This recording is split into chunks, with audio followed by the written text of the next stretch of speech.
तुर्की के 75 किलोमीटर करीब इजराइल का विध्वंसक हथियार तैनात। कतर से भी भयानक हमला, गाजा को भूल जाएंगे एर्दोआन।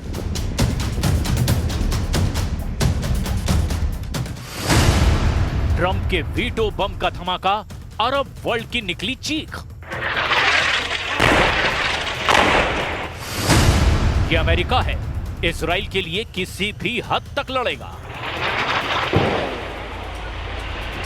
सुपर पावर साथ है तो इजराइल अजेय है।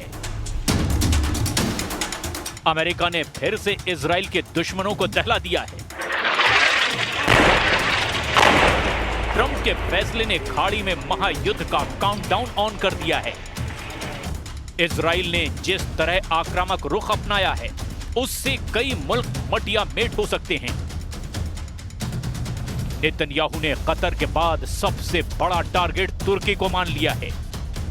तुर्की को काबू करने के लिए इजराइल जबरदस्त घेरेबंदी शुरू कर चुका है। एर्दोआन से टक्कर का तरीका कतर, यमन और लेबनान युद्ध से बिल्कुल अलग होने वाला है। इजराइल के सीक्रेट वेपन तुर्की के वॉर जोन में पहुंचने लगे हैं। पहले धमाके में ज्यादा देर नहीं है।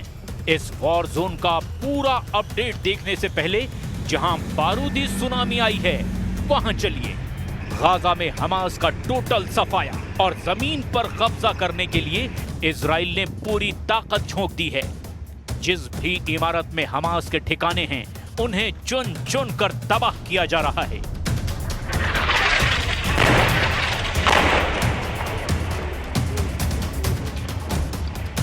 आसमान से इजरायली फाइटर जेट मिसाइलों की बरसात कर रहे हैं, तो गाजा में मौजूद इजराइल की पैदल सेना टैंक और तोप से बारूदी जलजला ला रही है।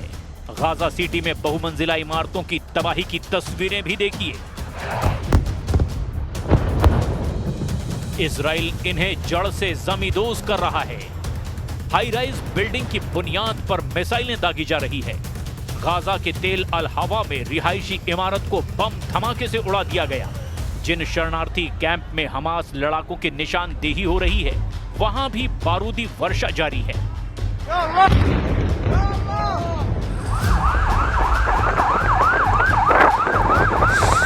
इजराइल के हमलों से भड़के हमास ने आत्मघाती लड़ाकों को मोर्चे पर तैनात किया है।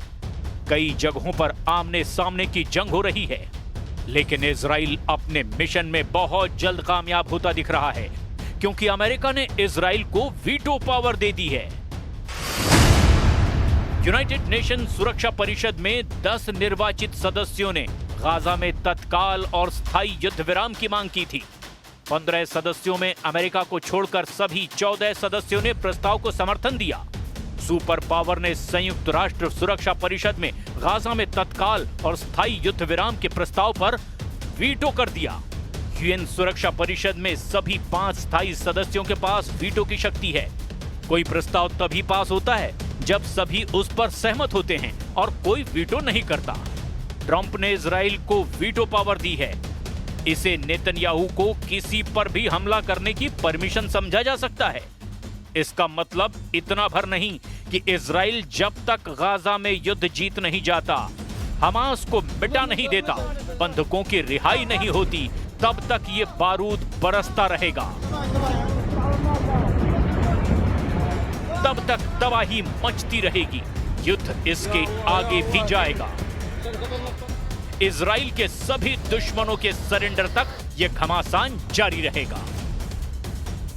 The result of the voting is as follows: 14 votes in favor, 1 vote against, 0 abstentions.